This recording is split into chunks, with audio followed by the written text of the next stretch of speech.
Bien, última sesión. Vamos a ver cómo la hacemos para correr y terminar el material que tenemos por delante. Las características del fruto, y estamos en esta cualidad, la paz. En el número 2 ahí de la paz, página 16, ¿vale? Para ubicarnos. 16, página 16. ¿Hemos llegado más?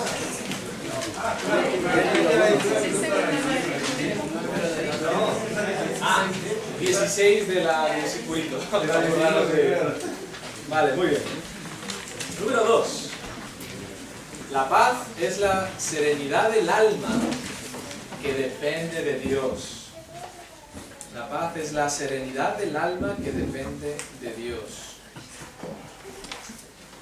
Y Cristo hablaba de esta paz cuando decía que debemos, no se turbe vuestro corazón, creéis en Dios, creed también en mí. En la casa de mi Padre muchas moradas hay, ¿verdad? Si así no fuera, yo os lo hubiera dicho. Voy pues a preparar lugar para vosotros. Cristo quería que tuviésemos esa paz en nuestro corazón. No se turbe vuestro corazón, dice Cristo. Creéis en Dios, creed también en mí. Dice, yo no la doy como el mundo la da también, dijo el Señor Jesucristo. Su paz es distinta a la del mundo.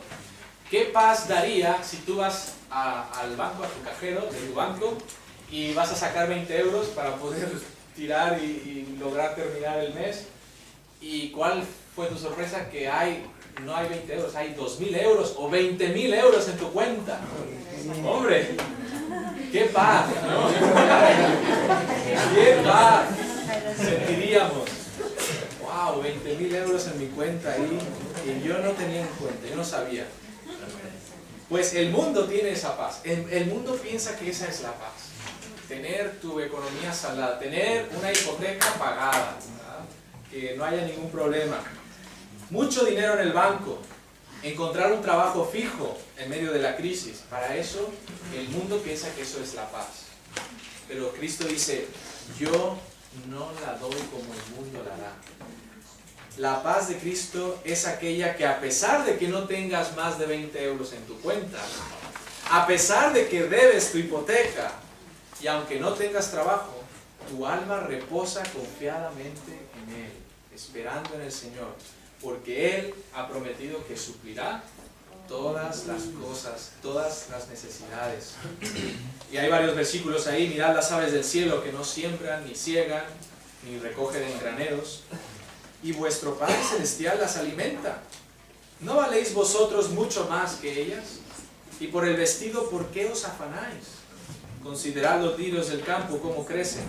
No trabajan ni hilan, pero os digo que ni aun Salomón con toda su gloria se vistió como uno de ellos.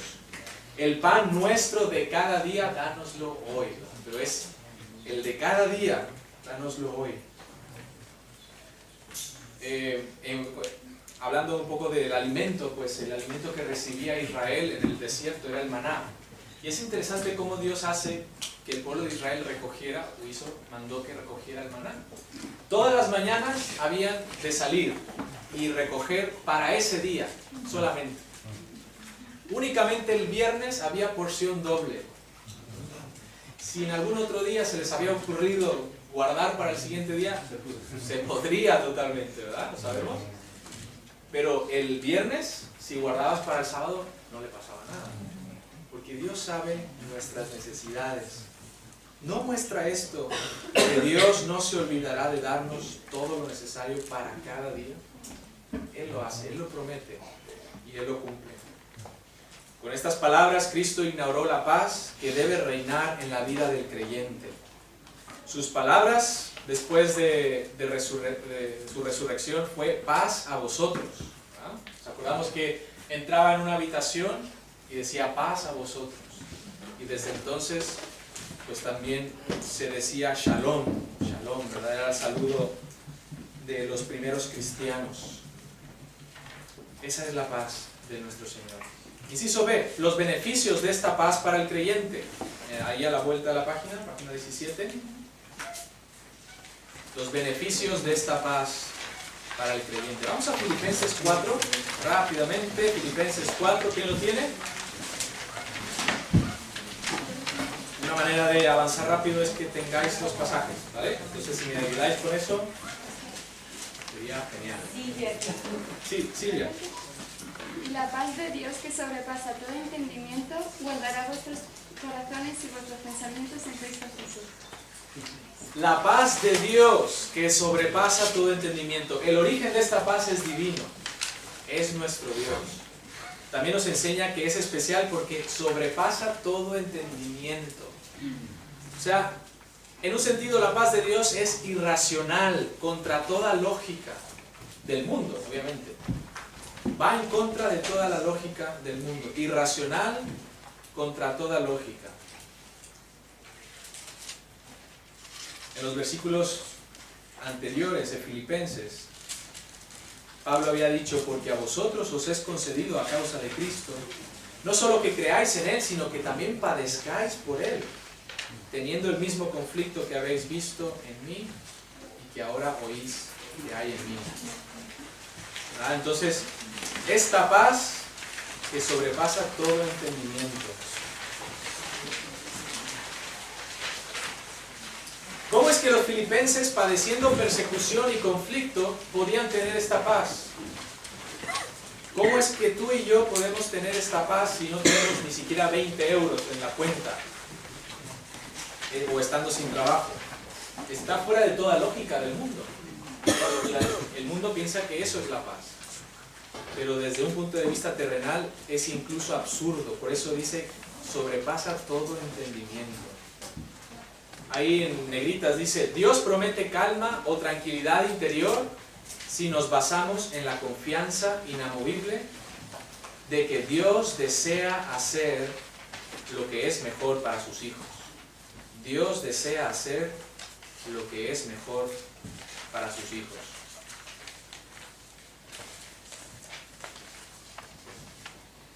Ahí está Romanos 8:28, ¿no? Que todos sabemos.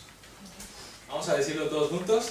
Y sabemos que a los que aman a Dios, todas las cosas les ayudan a bien.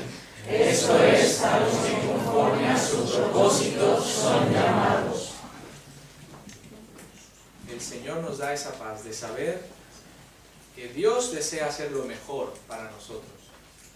Ahora, a lo mejor nosotros pensamos que no es lo mejor. Cuando nos llega una dificultad decimos, uy Señor, pero ¿por qué me has enviado esto? Pero eso es lo que Dios sabe que es mejor para nosotros. Y en ese pensamiento encontraremos la paz para seguir adelante.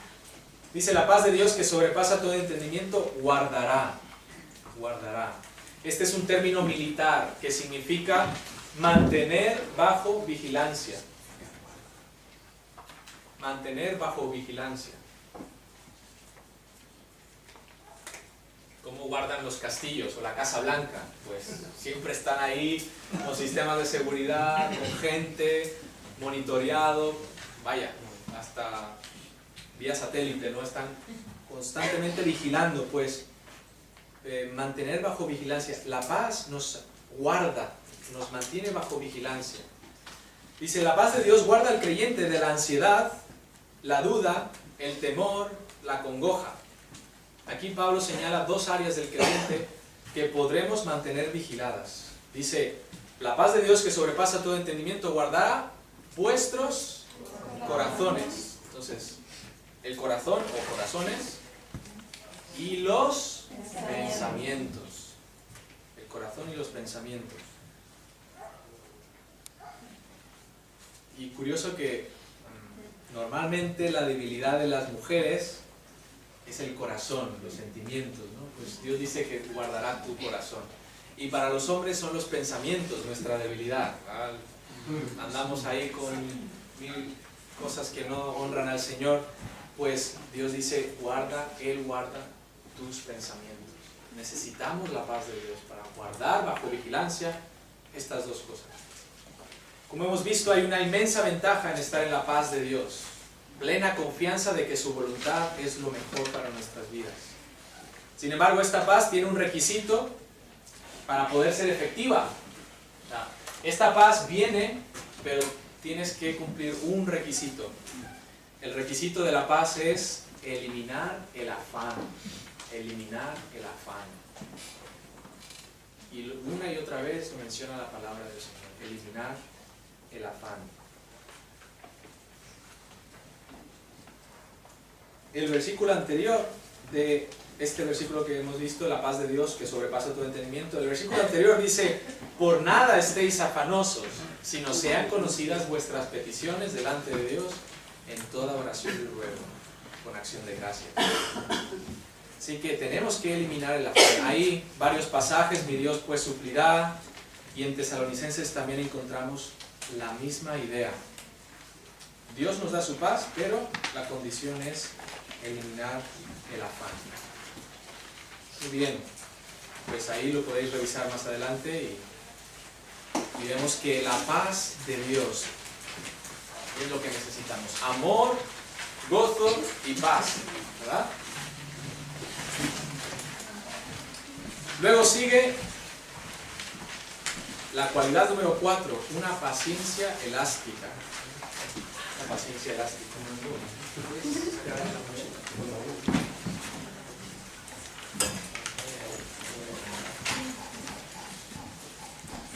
A ver, 4 jóvenes que puedan venir por allí. Los que quieran, venga, 4 jóvenes rápido, que no tenemos mucho tiempo. Esta es una banda elástica. Ponte aquí si quieres. La banda elástica tiene cierta medida, ¿verdad? Podemos medir, pero cuando se ejerce presión en ella, podéis estirar, pues se va estirando, ¿no? No la suelto. Y ahora puede doblar su... Puede doblar su... Ahora, digamos que esta es la paciencia de Juanvi, ¿verdad? Y la está estirando nuestro amigo Johan, ¿verdad? Ay. Pero luego vienen otros amigos y también estiran de la paciencia de Juanvi, a ver qué tal. Y Juanvi está sufriendo con la paciencia. Muy bien, pues hasta ahí. Pero esa es la idea. Una paciencia elástica. Lo que el Señor quiere que tengamos. Como hemos mencionado antes, el segundo grupo de 3 lo componen paciencia, benignidad y bondad. Y esto era con relación con otras personas. Por eso dijimos, la paciencia de Juanmi estaba siendo estirada cada vez más y Juanmi tenía que dar más y más paciencia. Esta palabra en realidad viene de 2 palabras en griego. Macros. ¿Qué se nos viene a la mente con macros? La tienda esa, fíjate. Sí, ¿verdad? Macros. Y zumos, que significa temperamento. ¿Vale? Macros y zumos. TH. Entonces la idea es tener un temperamento largo, ¿sí? Temperamento largo, o a veces se traduce como longanimidad. Esta palabra de paciencia es longanimidad, a veces traducido así. Largo ánimo, longanimidad. Entonces esta banda elástica nos ilustra. La idea es mantener nuestro temperamento al mismo nivel, pero estirado. Y si alguien viene y tira de ti, que tú tengas paciencia para dar, ¿verdad? Esa paciencia elástica es lo que debemos desarrollar. Bueno, número 1. Paciencia es aceptar nuestras diferencias. Es una manera de manifestar la paciencia para otros. Aceptar nuestras diferencias. Estamos hablando de diferencias de gustos, de trasfondo, de aficiones, manías, etc. ¿verdad? La iglesia estaba compuesta por gentiles y judíos. Ahí en Gálatas, las iglesias en Galacia. Sin embargo, el encargo de Pablo es usar la paciencia en amor.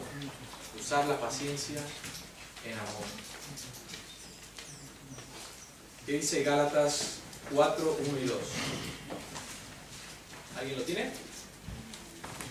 Gálatas 4, 1 y 2. Rápido, ya está, sí. Pero también digo, entre tanto que el heredero es niño, que nada difiere del esclavo, aunque es señor de todo. No es.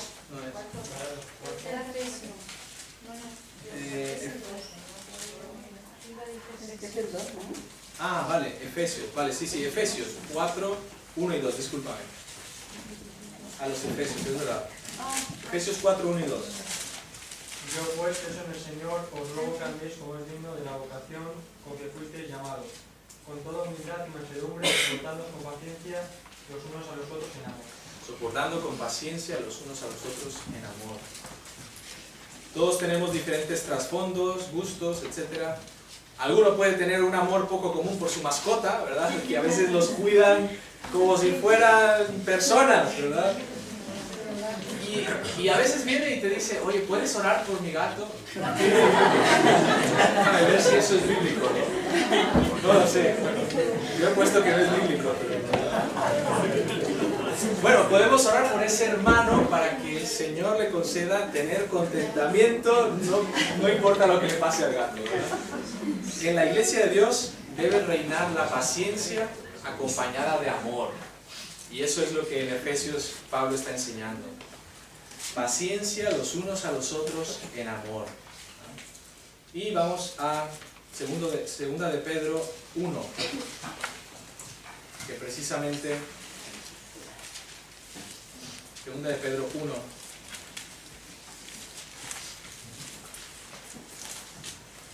vosotros también, poniendo toda diligencia por esto mismo, añadid a vuestra fe virtud, a la virtud conocimiento, al conocimiento dominio propio, al dominio propio paciencia, a la paciencia piedad, a la piedad afecto fraternal y al afecto fraternal amor. Amor. Entonces igual la misma lógica es paciencia que nos lleve al amor. Eso es lo que debemos demostrar en las iglesias. Inciso B, la paciencia inicia con escuchar más. Con escuchar más y hablar menos también. La paciencia inicia con escuchar más. Santiago 1, 19 y 20. ¿Quién lo tiene? Por esto, mis amados hermanos, todo hombre sea pronto para oír, tardo para hablar, tardo para irarse, porque la ira del hombre no obra la justicia de Dios. La ira del hombre no obra la justicia de Dios. Entonces tenemos que ser prontos para oír y tardos para hablar. Eso nos ayuda en nuestra paciencia con otros. Número 2. Paciencia debe ser nuestro vestido diario. ¿Sabías que la Biblia nos dice que debemos vestirnos de paciencia? En Colosenses 1:11. Colosenses 1:11 lo menciona. ¿Alguien lo tiene? Fortalecidos con todo poder, conforme a la potencia de su gloria, para toda paciencia y longanimidad. Esta palabra paciencia y longanimidad, ¿verdad? Tenemos que fortalecernos en el poder de Dios. Él lo menciona como una de las muchas prendas que debemos vestir todos los días. Una de las muchas prendas que debemos vestir todos los días como cristianos. Paciencia, paciencia. ¿Cuánta falta nos hace? Y recordar que ser cristiano es vestirnos de Cristo. Él nos mostró tanta paciencia, Él fue nuestro ejemplo en todo y debemos de seguir sus pisadas. Ahora, hay dos extremos en nuestra relación con los demás. Un extremo podemos mencionarlo, como ya hemos dicho, el amor. Amamos, y ese es el llamado que Dios nos hace de amar. Tanto amigos como enemigos, hermanos como enemigos en Cristo. Pero el otro lado, el otro extremo negativo sería odiar a las personas, ¿verdad? Menciona ahí varios pasajes, que no vamos a ir a ellos, pero tomemos en mente estos dos rangos. El bueno es amar y el otro lado sería odiar. Y en medio podemos mencionar varios niveles de aceptación a otras personas, en la que mostramos la paciencia. Podemos mencionar, por ejemplo,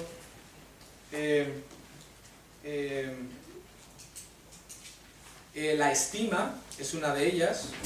Yo te estimo, no te amo, pero bueno, te estimo, te aprecio, ¿verdad? Y es algo que podríamos estar, pero ¿qué es lo que el Señor nos pide? Nos pide amor, amor. Debemos de estar siempre manifestando el amor de Dios. Vamos a 1 de Corintios, esos pasajes vamos a verlos. 1 de Corintios 6:4, ¿quién lo tiene?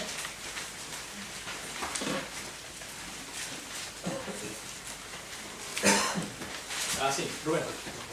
Si pues tenéis juicios sobre cosas de esta vida, ¿podéis para juzgar a los que son de menor estima en la iglesia? Estima, ¿verdad?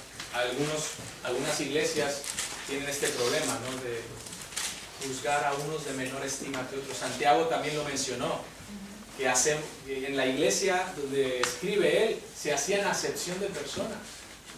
Y nosotros debemos de tener cuidado de no mostrar eso, sino con paciencia y amor a todos los hermanos. Bien, una anécdota tradicional judía dice que Abraham se encontraba sentado fuera de su tienda una buena tarde, cuando observó que un hombre anciano, cansado del viaje, se acercaba hacia él. Abraham corrió hacia él, le saludó y le invitó a entrar en su tienda. Allí él le lavó los pies y le dio comida y bebida. El anciano comenzó a comer sin dar gracias o bendecir los alimentos. Así que Abraham le preguntó: ¿no adora usted a Dios? El cansado viajero le respondió: yo adoro al fuego y no conozco a ningún otro Dios. Al escuchar esto, Abraham se enfureció tanto que cogió al hombre por los hombros y le echó de su tienda en el frío de la noche. Cuando el anciano se alejó, Dios habló con Abraham y le preguntó dónde estaba aquel extranjero. Le dijo a Abraham: yo lo saqué porque no te adora a ti. Dios le respondió: yo he soportado a ese hombre durante estos 80 años, aunque me afrenta constantemente, y tú no pudiste soportarlo una sola noche. ¿Ah? Una lección bastante fuerte, ¿no? Dios tiene tanta paciencia con nosotros y con el mundo. Y por eso nosotros también debemos imitarle nuestra paciencia con otros. La paciencia debe ser imitada y practicada. Y paciencia debe ser imitada y practicada.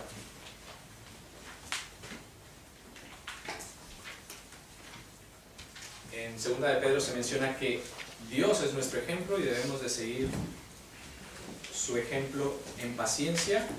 ¿Alguien lo tiene? ¿Rápido? 2 de Pedro, si podéis buscar estos pasajes y así lo leemos rápidamente. El Señor no retrata su promesa, según algunos la tienen por tardanza, sino que es paciente para con nosotros, no queriendo que ninguno perezca, sino que todos procedan al arrepentimiento. ¿Y el 15? Y tenéis entendido que la paciencia de nuestro Señor es para salvación, como también nuestro amado hermano Pablo, según la sabiduría que le ha sido dada, está escrito. Entonces, tenemos que aprender de Dios. Él tiene esa paciencia, está aguardando que todo el mundo, que nadie perezca, si es posible. Inciso B, en el ministerio hay que ejercer paciencia. ¿Verdad? 2 de Timoteo 3:10. Pero tú has seguido mi doctrina, conducta, propósito, fe, longanimidad, amor, paciencia. Longanimidad y paciencia. Tenemos que ejercitarla en el ministerio. También con paciencia debemos exhortar a otros, y esta es una buena enseñanza para los pastores, para nosotros como pastores. Al exhortar debemos hacerlo con paciencia. 2 de Timoteo 4. ¿Alguien tiene? 2 de Timoteo 4:2. Que prediques la palabra y que instes a tiempo y fuera de tiempo. Redarguye, reprende, exhorta con toda paciencia y doctrina. Con toda paciencia y doctrina. Y en la vida cristiana debemos también ejercitar la paciencia. Hebreos 6. A fin de que no os hagáis perezosos, sino imitadores de aquellos que por la fe y la paciencia heredan las promesas. Amén. Amén. Tenemos que tener esa paciencia de otros. Imitarlos, emularlos en nuestra vida. Y Santiago 5:10 dice: hermanos míos, tomad como ejemplo de aflicción y de paciencia a los profetas que hablaron en el nombre del Señor. Entonces, una paciencia que debe ser imitada y practicada. Hermanos, espero que hoy nos haga el Señor reflexionar sobre esta característica del fruto y preguntarnos sobre nuestra paciencia. ¿Qué tanto paciencia? ¿Qué tan largo está mi paciencia elástica? Y poder desarrollar y vestirnos diariamente de una buena paciencia. Muy bien, vamos a ponernos en pie un momento, la cualidad número 5, y estamos ya avanzando rápido. Mientras os cuento, al final hay unas ayudas, puse ayudas importantes, y estas tienen que ver con renovar la mente. ¿Os acordáis que hablamos de que debemos meditar y renovar nuestra mente conforme a la palabra de Dios. Aquí hay un cuadro donde vienen mis frutos malos. Vosotros podéis ver, por ejemplo, digo lo que quiero, tengo malos amigos, por ejemplo. Y eso, hay una columna que dice atacan a Dios. Lo que quiero decir es que va en contra del carácter de Dios. Cuando tú haces eso, cuando tú dices lo que quieres, estás yendo en contra del carácter de Dios. Y vienen unos números para usar en otros recuadros. Lo que pasa es que ha salido un poco, se ha brincado un poco el recuadro, se ha liado un poco. Pero esto va a estar disponible en la página del instituto, ¿vale? Luego también versículos para renovar tu mente. Si tienes un tema, la lengua, por ejemplo, ahí hay un montón, 4 o 5. Chisme, bueno, o acotilleo, como decís aquí. Pues ahí hay un montón de versículos también. Cosas que Dios dice sobre eso, que está mal, y que al caer estamos negando a Dios. Estamos diciéndole, no quiero creer lo que tú dices, y entonces caigo en este pecado. Muy bien, podéis sentaros, luego eso lo podéis mirar.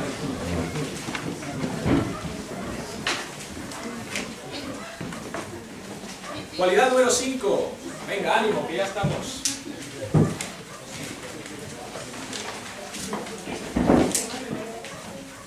La siguiente cualidad es benignidad. Benignidad, ¿vale? ¿Qué es benignidad? Es una palabra grande y a veces también un poco antigua quizás, que no conocemos muy bien. Nosotros en México tenía una persona que se llamaba Benigno. Ese nombre sí, le decíamos Don Benigno. Benigno. En inglés la palabra que aparece aquí en el fruto del Espíritu es gentileza. Gentileza. Entonces ya nos dice un poco más lo que significa. Pero esta palabra en griego es crestotes. Crestotes, como cresta. Crestotes, y significa aquello que es recto y justo. Aquello que es recto y justo. Y a veces traducido como lo bueno. Ser bueno, ser recto, ser justo en tu relación con otros.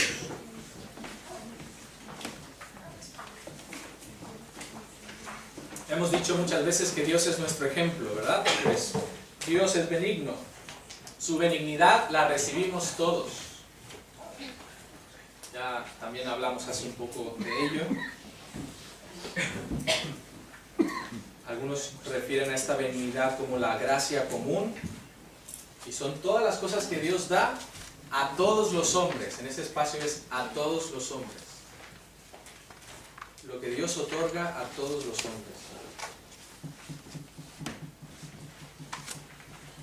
En una de las iglesias a donde es escrita Gálatas, esta carta, dijo Pablo: varones, ¿por qué hacéis esto? Nosotros también somos hombres semejantes a vosotros, que os anunciamos de estas vanidades, os convirtáis al Dios vivo, que hizo el cielo y la tierra, el mar y todo lo que en ellos hay.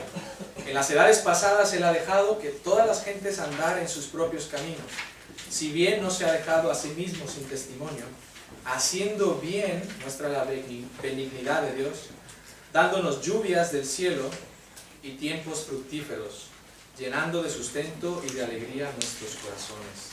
Entonces, Dios es un Dios benigno y podemos imitar, debemos imitar su bondad, su benignidad. Y si sobre su benignidad nos guía al arrepentimiento. Su benignidad nos guía al arrepentimiento. Romanos 2.4, ¿lo tiene alguien? Romanos 2.4.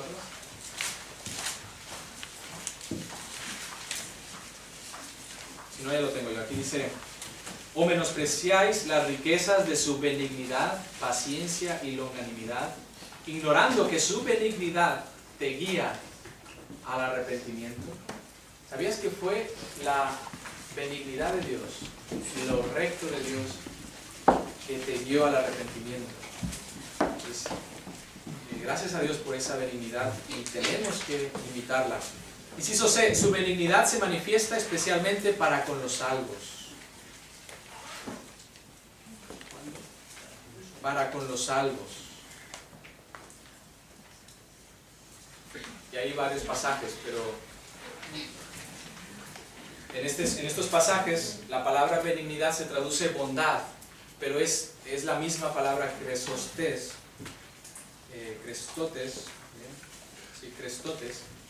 que es Dios actuando a favor del creyente.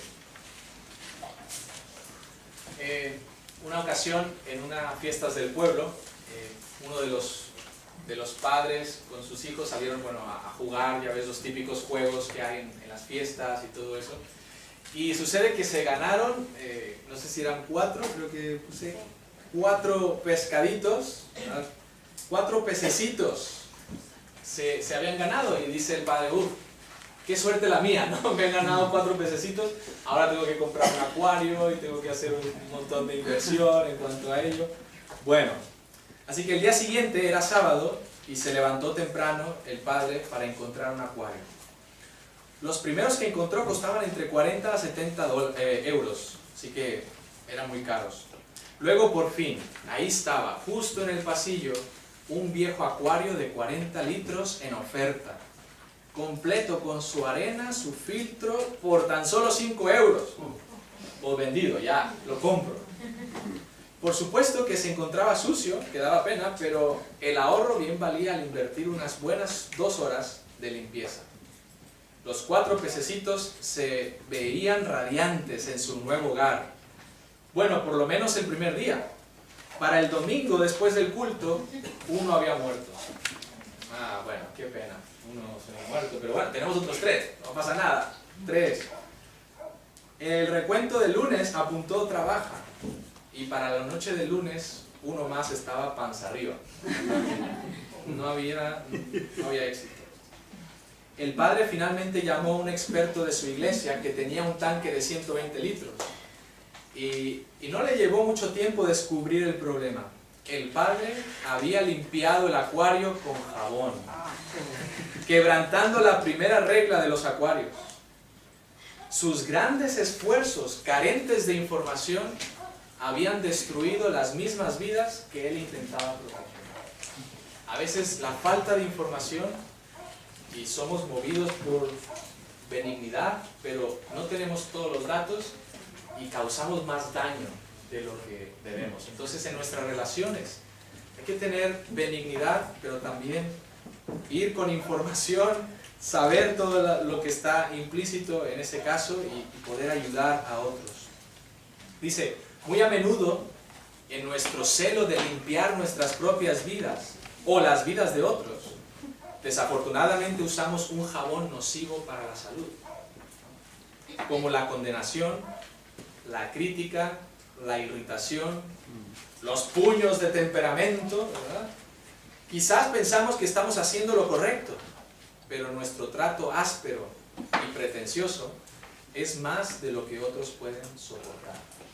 Entonces, al llamar la atención, al ayudar a otro, tenemos que ir con benignidad y dejar a un lado ese jabón nocivo, que pueden ser todas estas cosas. Con esta ilustración pasamos de la benignidad de Dios a la aplicación directa para nuestras vidas. Un cristiano que es guiado por el Espíritu aprende a decir todo con gentileza y a ser bueno y justo para con todos. Decir todo con gentileza y ser bueno y justo para con todos.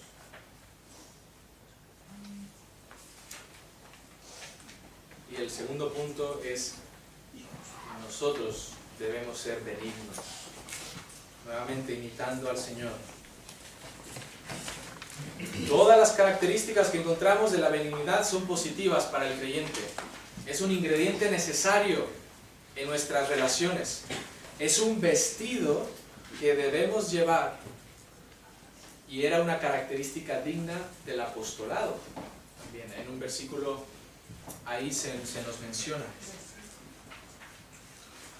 Vestido y apostolado.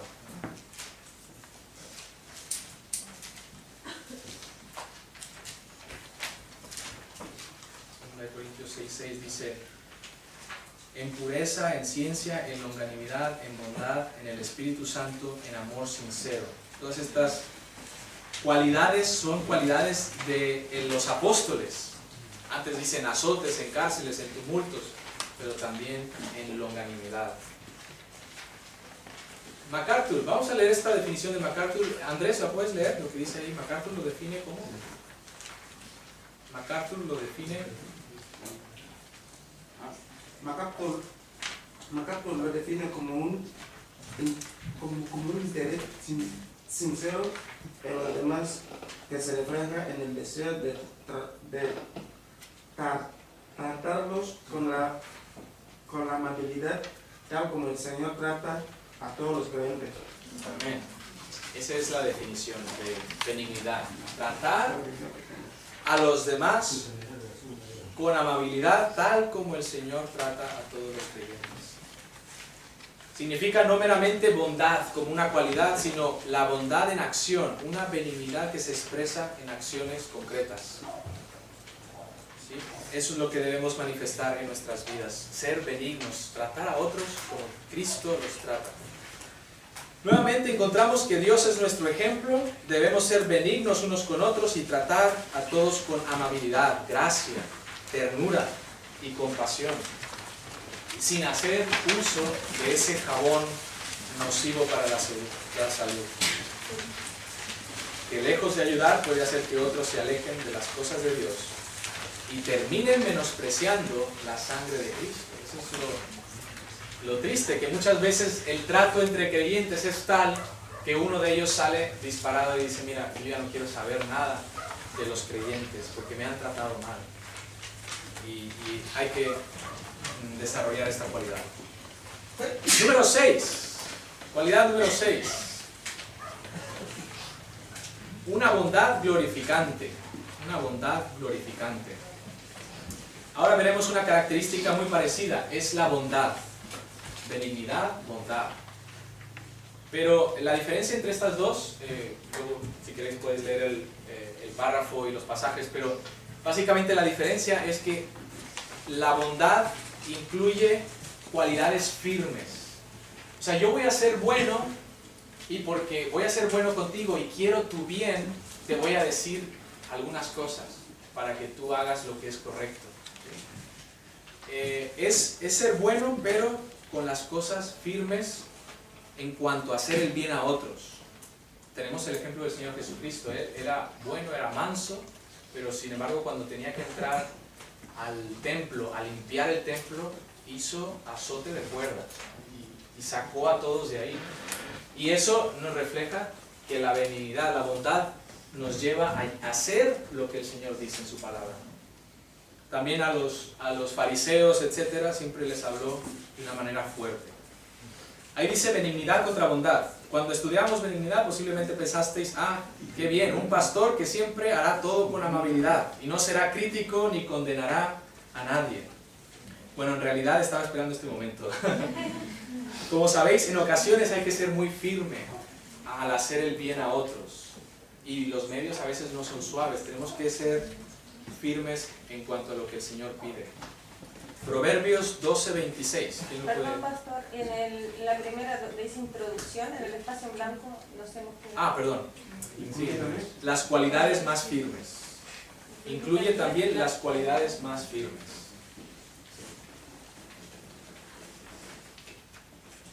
Proverbios, ¿alguien lo tiene?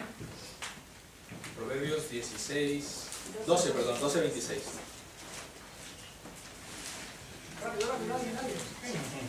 El himno bíblico. Sí. El justo sirve de guía a su prójimo, mas el camino de los impíos le hace daño.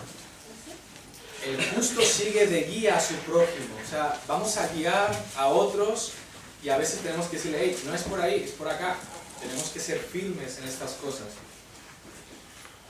Bueno, dice ahí, un escritor considera benignidad, chrestostes, como antes habíamos visto, una disposición bondadosa hacia otros.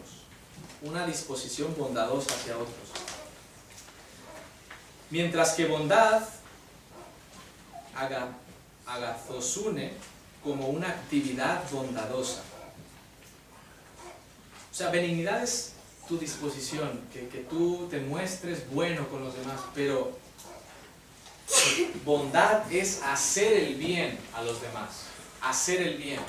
Y a veces tengo que hacer el bien diciéndote que estás mal y haciéndote ver que estás fallando y que tienes que corregir, pero te estoy haciendo un bien porque es lo que el Señor nos dice, ¿vale? Eso es bondad. Número 1, la bondad nos ayuda a amonestar. La bondad nos ayuda a amonestar. Vamos todos a este pasaje, Romanos 15, 14. Vamos. Ahí.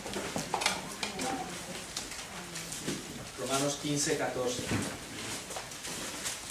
Vamos a leer todos juntos y pensando en ti, en tu congregación, en tu iglesia, porque esto es lo que Pablo dice por medio del Espíritu Santo a todos nosotros. Romanos 15, 14, todos juntos. Pero estoy seguro de vosotros, hermanos míos, de que vosotros mismos estáis llenos de bondad, llenos de todo conocimiento, de tal manera que podéis amonestaros los unos a los otros. ¿No sorprende? Estáis llenos de bondad para amonestaros unos a otros. Pues la bondad implica eso. Es algo que yo sé que te va a hacer un bien. Te lo voy a decir con todo el corazón, con todo, buscando tu bien, pero te lo tengo que decir, te tengo que amonestar. Y me sorprende este versículo, dice, estamos llenos de toda bondad, de todo conocimiento para amonestarnos unos a otros. Así que la bondad nos ayuda a amonestarnos. Qué fuerte pensamiento, Pablo dice eso, y sabemos que exhortar no necesariamente es algo negativo, también significa animar, alentar a otros. A veces tenemos la tendencia de pensar que exhortar es ir ahí a dar palos, ¿verdad? No, exhortar también es animar, significa alentar. Así que la bondad es un ingrediente para la exhortación. Y el otro es estar llenos del conocimiento.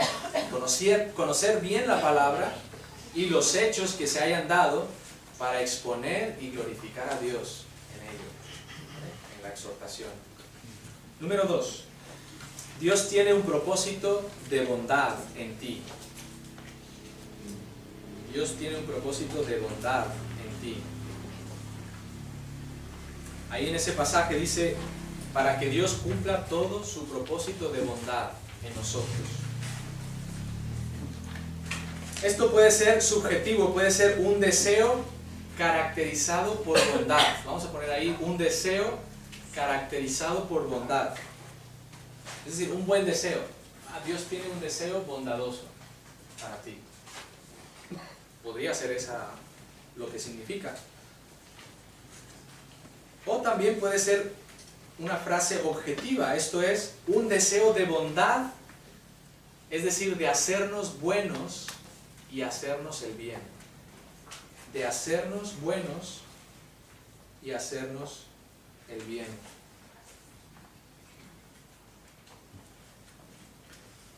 Y parece ser que la segunda interpretación es la más conveniente para usar. Para que en el nombre del Señor Jesucristo, dice este versículo, no lo hemos leído, lo leo rápidamente. Según desde los Tesalonicenses 1, 11 y 12 dice, por lo cual asimismo oramos siempre por vosotros, para que nuestro Dios os tenga por dignos de su llamamiento y cumpla todo propósito de bondad y toda obra de fe con su poder, para que en el nombre del Señor Jesucristo sea glorificado en vosotros, y vosotros en Él, por la gracia de nuestro Dios y del Señor Jesucristo. Así que Dios tiene un propósito de hacernos buenos para que seamos como el Señor Jesucristo. Que en el nombre del Señor Jesucristo sea glorificado en nosotros. En el espacio blanco al final es, Dios quiere hacernos bondadosos para así glorificar a nuestro Salvador. Dios quiere lograr esto en nuestras vidas. Sernos bondadosos para glorificar a nuestro Salvador. Durante un día cotidiano puede haber muchas ocasiones para perder los estribos, ¿verdad? Para airarte, para enojarte. A veces vamos al banco, nos tratan mal, cualquier cosa nos puede hacer explotar. Ahí viene un ejemplo, no lo vamos a leer todo. Pero el Señor quiere que tú recuerdes que debes ser bondadoso. La bondad que muestras a los demás tiene el objetivo de glorificarle a Él. Cuando tú muestras bondad, cuando alguien te rechaza y te habla mal y tú respondes con bondad, le estás glorificando a Él. Y eso es lo que el pasaje está diciendo. Tenemos que cumplirlo en nuestras vidas. Hay un recuadro que ha salido, creo que se ha brincado en la siguiente página. Pero hay niveles de bondad. Niveles de bondad. Javier, ¿puedes leer ese recuadro simplemente? Cada nivel y la característica. Nivel de bondad. Nivel satánico, devolver mal por bien. Nivel humano, devolver bien por bien y mal por mal.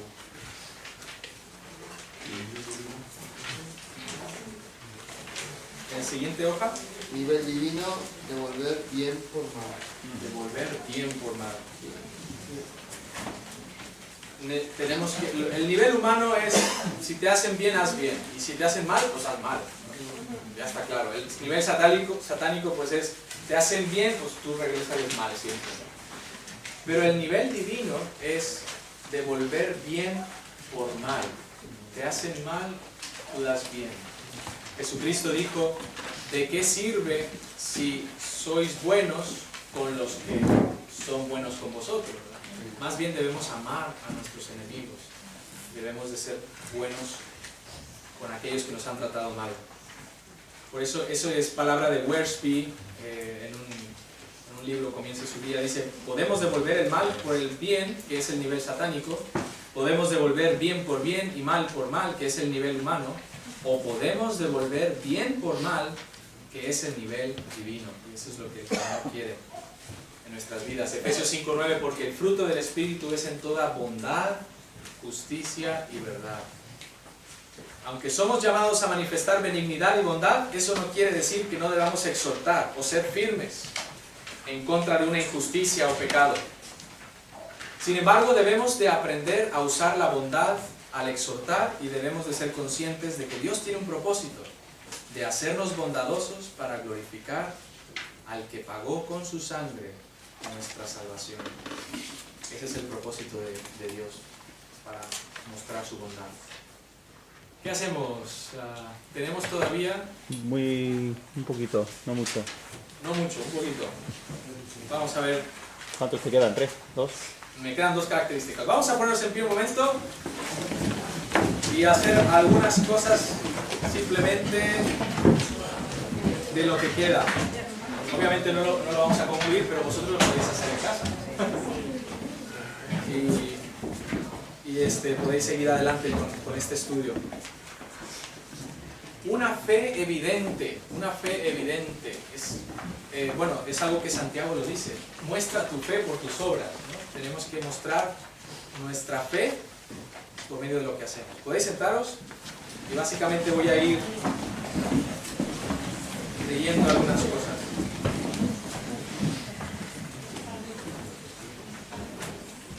¿Faltan 3? 7, 8, 9, Muy bien, el misionero Hudson Taylor, cuando fue a la China en un barco de velas, mientras que se acercaban a la península de Malay y la isla de Sumatra, el misionero escuchó que alguien tocaba a la puerta de su cabina. Y al abrir la puerta encontró al capitán diciendo, señor Taylor, no hay viento. Estamos acercándonos a una isla donde temo que se encuentran muchos caníbales. ¿Qué puedo yo hacer?, preguntó el señor Taylor. El capitán respondió, yo entiendo que tú eres cristiano y que crees en Dios. Necesito que ores a Dios para que nos mande viento. Está bien, capitán, yo lo haré. Pero primero tú necesitas levantar y abrir las velas. Pero eso sería una locura, dijo el capitán. No hay nada de viento. Además, los marineros creerán que estoy loco. Pero después de mucha insistencia de parte del misionero, se sometió a lo que le exigía. Después de 45 minutos, el capitán regresó para encontrar al misionero todavía sobre sus rodillas, orando. Puedes dejar de orar ahora, dijo el capitán. No sabemos ni qué hacer con todo el viento que tenemos. Pues, ¿qué es la fe? Dice la Biblia, es la certeza de lo que se espera, la convicción de lo que no se ve. Pues nos impulsa, la fe nos impulsa para actuar en consecuencia. Debemos de reflejar nuestra fe de lo que creemos. Si él creía que Dios podía mandar el viento, pues despliega las velas, ¿no? y muéstralo. También así debemos demostrar nosotros nuestra fe. ¿Vale? Este es el último grupo de 3. Fe, mansedumbre y templanza tienen que ver con cualidades que debemos desarrollar en nuestra vida. Y aquí en el siguiente párrafo podéis poner fidelidad. Algunos piensan que la característica debe ser fidelidad más que fe, o debería ser traducida fidelidad, pero no hay motivo para cambiar su significado. Es fe, es la última línea ahí en ese párrafo, el principio de la vida cristiana que debe gobernarnos y guiarnos. El principio de la vida cristiana que debe gobernarnos y guiarnos. Porque por fe andamos, no por vista. Entonces debemos mostrar nuestra fe continuamente. Martín Lutero, ahí hay una anécdota que Martín Lutero, el principio de la vida cristiana que debe gobernarnos y guiarnos. Martín Lutero fue salvo al encontrar el justo por la fe vivirá. Después, cuando vio que Santiago dice que la fe sin obras es muerta, ya no sabía ni qué hacer, ¿verdad? Muchos dicen que Lutero sacó por un tiempo la epístola de Santiago de su Biblia, porque decía, no entiendo, si yo soy salvo por fe, no por obras.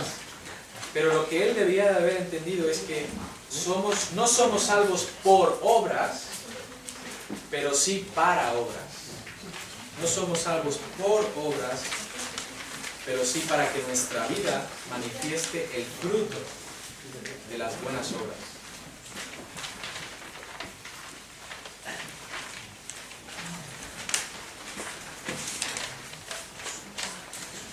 Vale, las siguientes líneas dice fe en las promesas de Dios. Debemos desarrollar esto en nuestra vida, fe en las promesas de Dios, fe en que Dios tiene un propósito en las tribulaciones y fe que ahuyenta la ansiedad.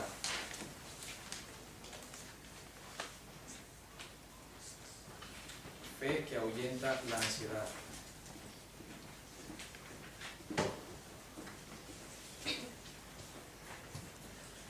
Muy bien, el número 1 ahí, dice, y el temor, ahuyenta la ansiedad y el temor, fe que nos hace estar más firmes en la roca que es Cristo.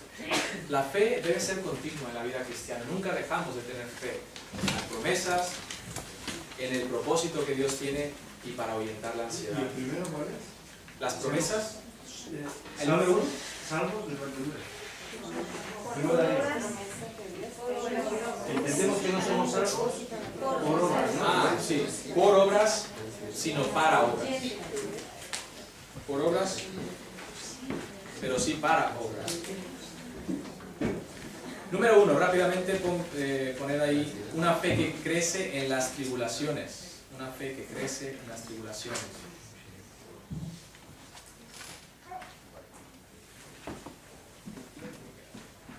Número 2, una fe que se afirma en las promesas.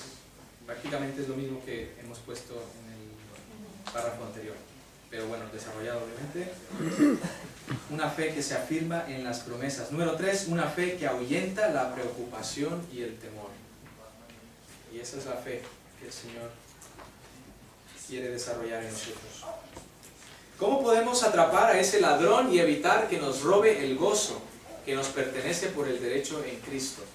La respuesta es, debemos demostrar una fe que lo ahuyente. El miedo y la preocupación se llevan muy bien y el mejor antídoto es la fe. La fe. Debemos manifestar nuestra fe y con eso se ahuyentará el temor y la preocupación.